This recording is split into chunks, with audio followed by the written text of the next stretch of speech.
another thing I want to talk about is what I call the deep dark abyss.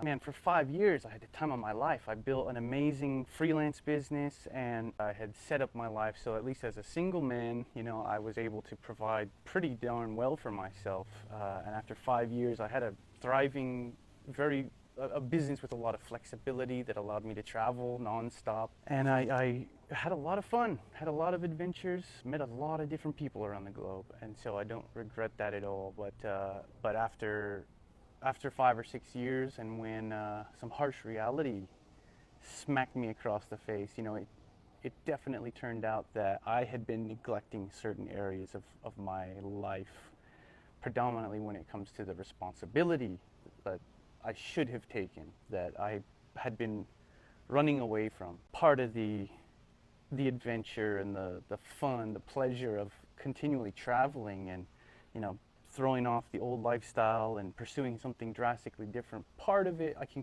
say now, after 12 years later, and taking a lot of time and hard inner work to look very clearly at myself, I would say, definitely some of that was motivated by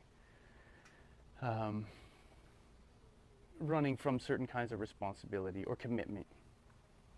And so eventually that got me in trouble. And one day, I will share the full story. Another time some of you have read it, but long story short, one day I found myself, it turned out I was gonna be a father.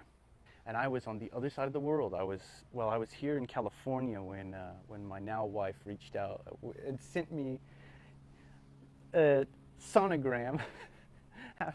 Anyhow, long story. You'll hear that one sometime. But the plain facts were that I found myself completely unprepared for the level of responsibility that my new role was going to require from me. And that's the struggle that I'm still working on, is growing to be the strongest man I'm capable of being for my son.